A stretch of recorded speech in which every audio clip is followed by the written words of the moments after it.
Welcome back to Patrick Christie's Tonight. We're going to be live in the spin room for all the reaction to tonight's leaders' debate with some big hitters from all the political parties involved, actually. But first, the Tory party is tonight at the centre of a bizarre betting scandal after it emerged that the party's director of campaigning, Tony Lee, and his wife, a Conservative candidate, are being investigated over an alleged bet on the date of the election. It comes after one of Rishi Sunak's bodyguards was arrested yesterday for allegedly making a similar bet, and another Tory candidate, Craig Williams, apologised last week for betting on the date of the election. Analysis by the FT shows that there was a highly unusual flurry of bets placed on the day before Sunak called that snap election. Well, Michael Gove couldn't escape questions about the scandal when he was out and about earlier. It is the case that obviously any decision by anyone to use inside information to bet on the election date, that is wrong.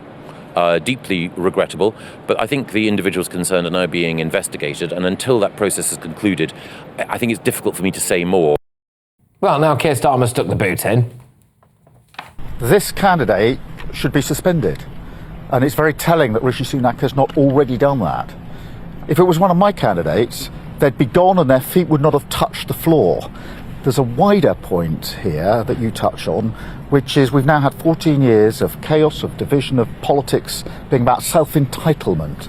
And politics needs to be about service, about public service. It's interesting, isn't it? Because with the whole Diane Abbott thing, she wasn't just out. Her feet didn't, get hoisted off the floor on the way out. It's just almost like... Anyway, I'm joined now by the Spectator's political correspondent, James Heale. James, thank you very, very much. Look, what's going on with this betting stuff? Well, I mean, it seems to be less a case of number 10 Downing Street and more a case of, Empire, Leicester Square Casino. I mean, unfortunately, the issue is that, this whole secret when the election was closely guarded, issue of confidence around 20 or 30 members of Rishi Sunak's key aides. And now it seems that at least several of them have been alleged to have placed bets on the kind of date of when the result was going to be, when the contest was going to be on the 4th of July. And we've now had, protection officer, we've now had the number 10 director of, the CCHQ field operations wife has now placed a bet allegedly, and of course the parliamentary private secretary as well. And so a number of key aides have placed bets on this. And of course, MPs now are furious at this. And one of them has texted me yesterday and said, hang on a sec, they were gambling with our future. And they've all placed bets on the results. So they seem to be taking these very serious issues about their own colleagues' future with a degree of frivolity, which many found very irritating and concerning, to say the least. And there is an article in Guido Fawkes, the political website, saying Gambling Commission official suspected of leaking against the Tories has previously praised Starmer and worked for Labour. Is there any chance this is just a political stitch-up?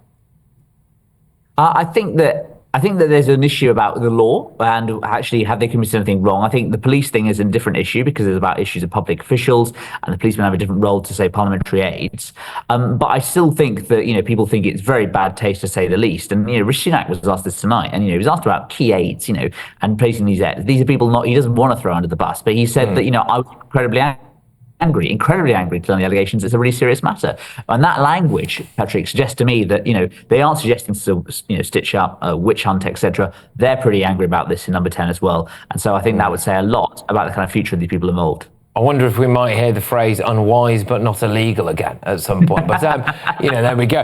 Right now, there is a row brewing in Clacton because Reform UK leader Nigel Farage accused Labour's candidate in the Essex seat of racism. Okay, so Owasune Paul claimed earlier today that he's standing for every black and brown person in the UK, all right?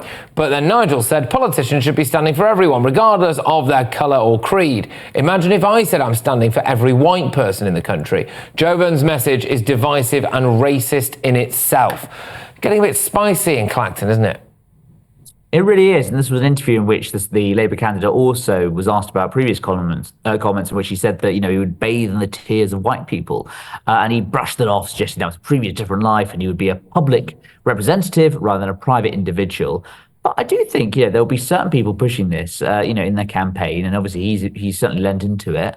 The key thing, of course, Patrick, is that, Labour aren't a real factor in this Clacton race. It's Tory versus Reform, so it shouldn't be too much of an issue. But I'm sure it's going to attract a fair number of Labour people who want to get involved in all of this.